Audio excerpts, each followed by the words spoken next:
Hi, this is Dr. Goldstein, and I'm going to give you a very conceptual introduction to the concept of a limit. So very broadly, a limit is a way of describing numerical behavior rather than just talking about single values. So for example, here's our first easiest example. I can look at the sequence that consists of the numbers 2, 4, 8, 16, etc. If you notice a pattern, you're probably right. These are powers of 2. So, for example, this is 2 to the 1, this is 2 squared, 2 cubed, 2 to the 4th, etc. And so we can write a general term of this sequence as 2 to the k. So we can ask ourselves, what's the behavior of the sequence as k gets larger?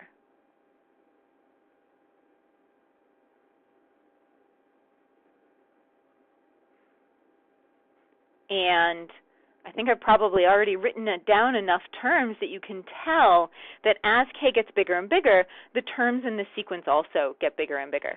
So as k grows, the terms grow as well. And in particular, they're going to grow without bound. It's not like they're going to get to a certain point and then really not change that much. They're just going to get bigger and bigger and bigger and bigger and bigger, and they're going to keep on getting exponentially bigger, right? Multiplying by 2 again, it's going to double it. It's going to get really, really big.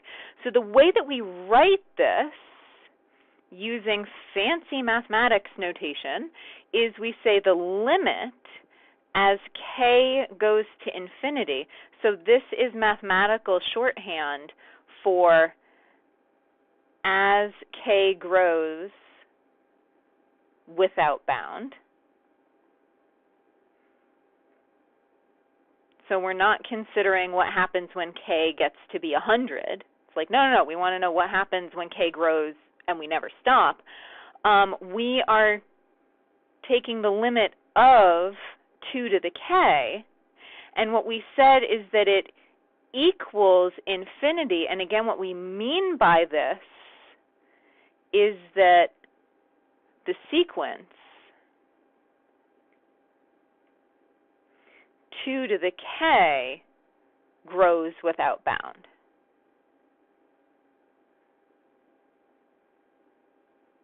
So that's what we mean when we say that the limit of 2 to the k is equal to infinity. Infinity is not a number, so it's not like equal to like a billion or a trillion or even like a gajillion or anything.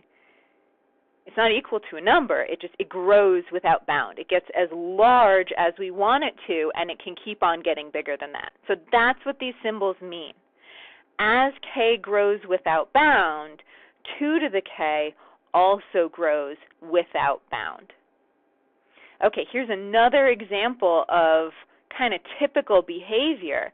So let's look at the similar sequence, 1/2, 1/4, 1/8, 1/16, etc. So again, there's a pattern here.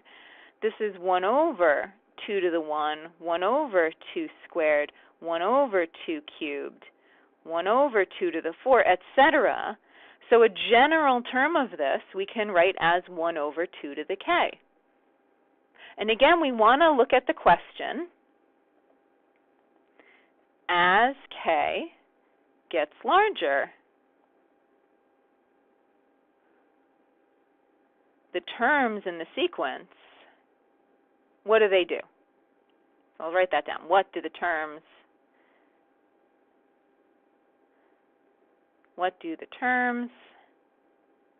in the sequence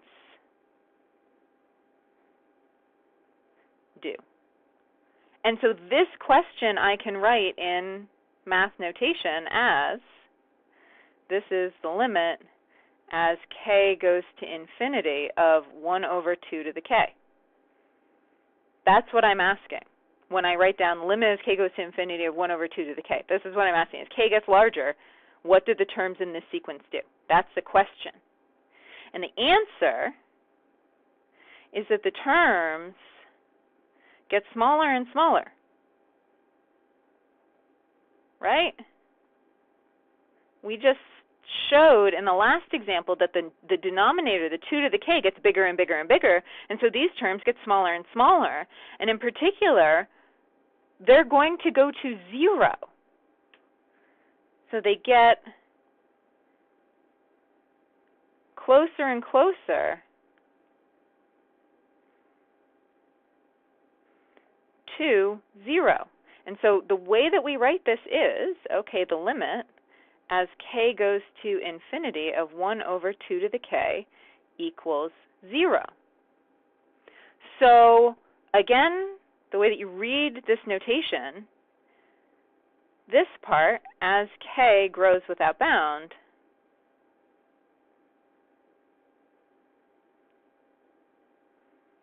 the sequence doesn't equal 0. Again, the notation is a little bit misleading. The sequence, we say the sequence approaches 0. So the limit is equal to 0. In a sense, this limit is talking about an impossible thing. K can't ever equal infinity. It just grows as big as you want it to. 1 over the 2 to the k is never going to be equal to 0. There's no huge k that you can plug in so that this is like absolutely equal to 0. So that is what this limit notation stands for, is this sort of idealized behavior, this limit of our imagination, right? It's not real. It's just kind of in our brains going there. That is what this notation actually means. That we say that the limit equals 0 if the terms in this sequence get closer and closer and closer to 0, and they get so close that you can't distinguish them from it. The sequence approaches 0. So this is, again, I'll write this down. Note, 1 over 2 to the k is never equal to 0. We never actually get there. We can just get as close as we want. Okay, so this example and the last example were both sequences, and these are great ways to get at the concept of a limit. A lot of the time we use limits with functions. So let's look at one of my favorite examples of functions, f of x equals 1 over x. So remember, with this function, we can look at its domain. Why? Well, bear with me.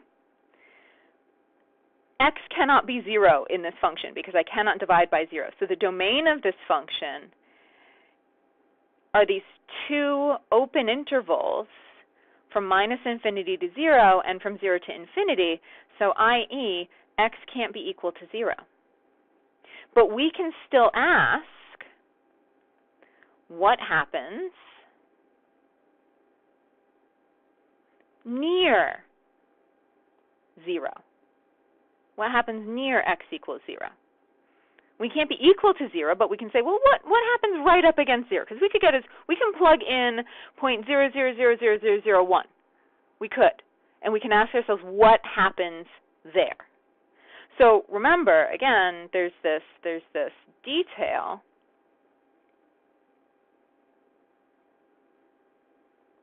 F of 0 does not exist.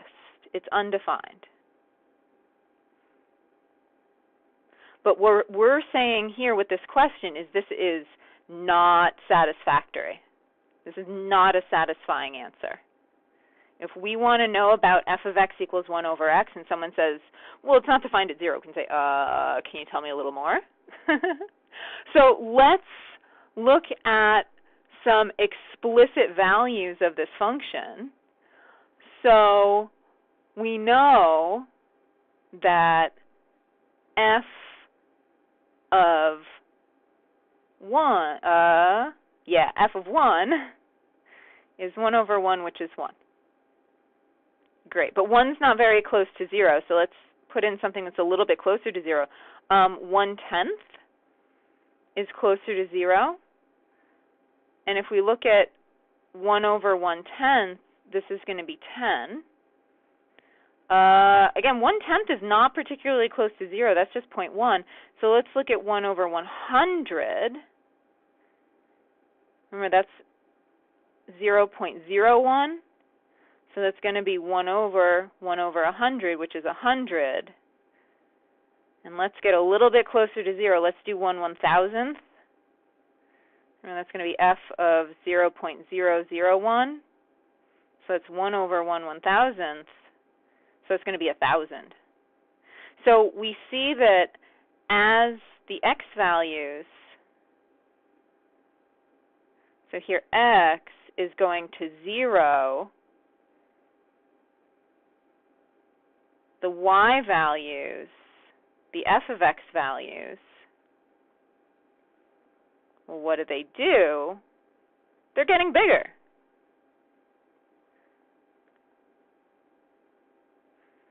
Are they going to stop getting bigger? Are they going to get to some value and then stop? No. They get bigger without bound. And so the way that we put that into notation is we say, okay, great. So the limit as x goes to 0 of 1 over x is equal to infinity. And again, what this means is as x gets closer to 0, 1 over x grows without bound.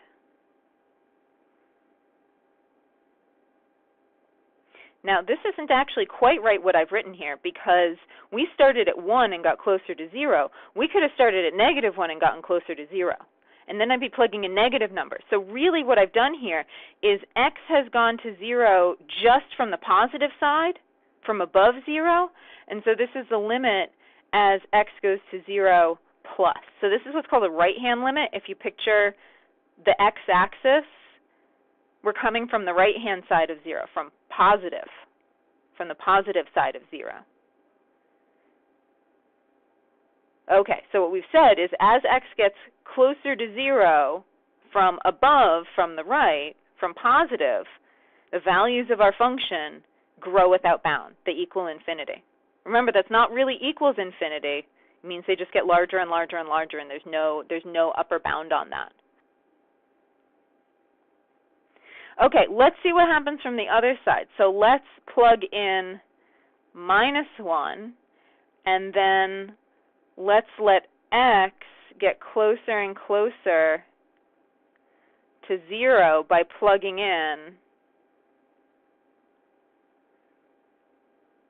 So we're going to plug in -1, we're going to plug in -1/10, -1 over 100, -1 over 1,000. So here, I'll draw this in purple, x is approaching, it's still getting closer to 0, right? But it's all negative. It's all negative values. So f of -1, this is going to be 1 over -1, which is -1.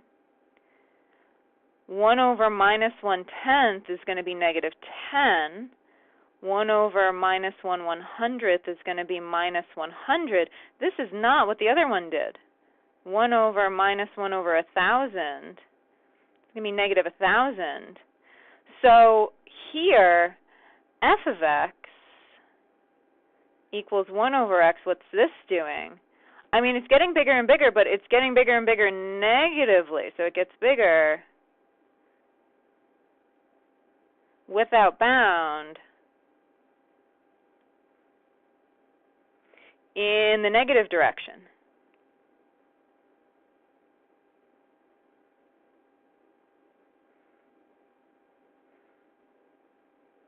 So again, this first behavior over on the left-hand side, x approaches 0 positively.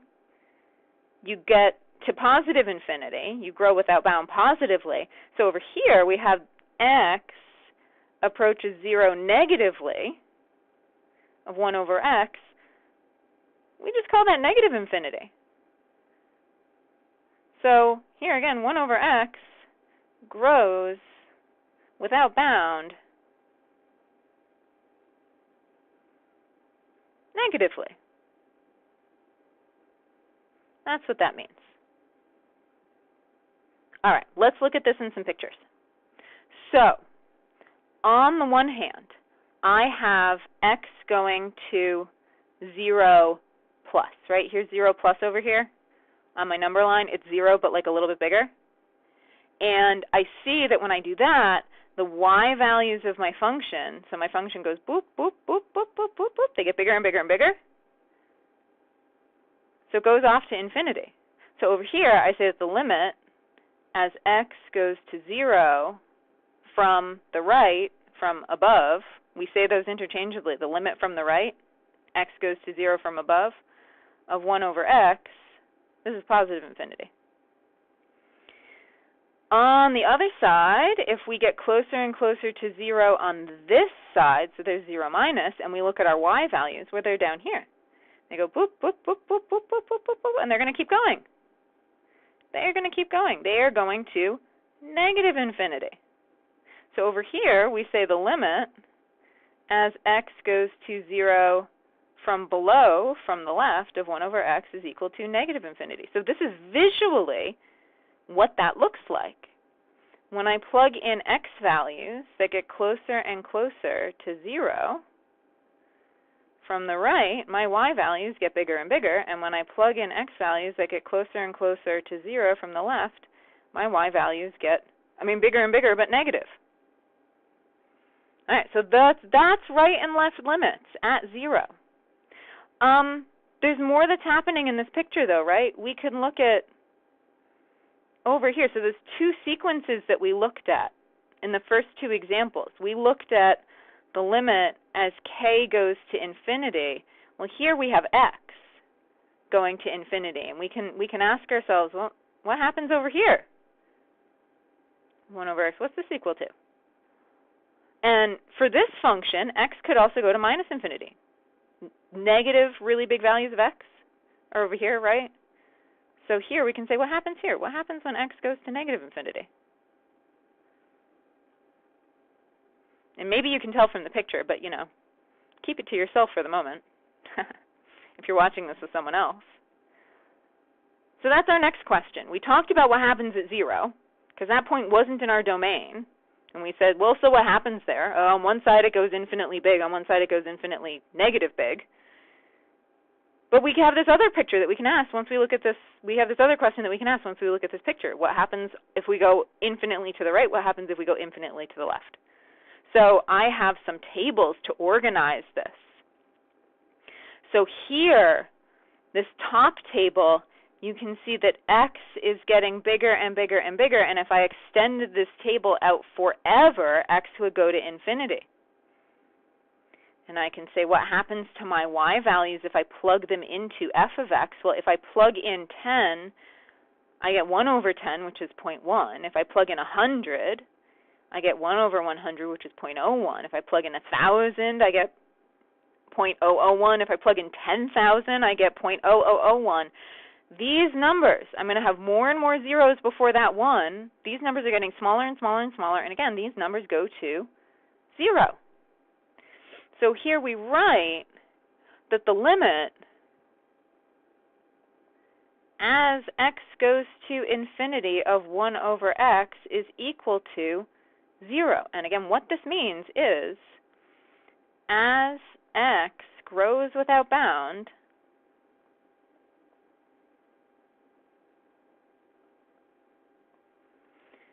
the values of 1 over x approach 0. So i.e. get closer and closer to 0. We'll never actually get there. We'll never actually get there. There's nothing that you can plug in so that you just have 0. It's always going to be 0.0000000 something. But in this idealized x goes on forever, the values of the function get as close as we want them to. So that was x going off to infinity. Let's look at what happens when x goes to negative infinity. So we plug in bigger and bigger negative values. So again, if I could continue this table forever, it would be going off to negative infinity. And what happens when I do that is I get smaller and smaller negative decimals, but still, they're still going towards 0. I'm going to have negative 0.01 a whole bunch of zeros and then something at the end of that. So they're still heading off to 0. They're still getting smaller and smaller. So we write the limit as x goes to negative infinity of 1 over x equals 0. And so what this means is as x grows without bound, in the negative direction,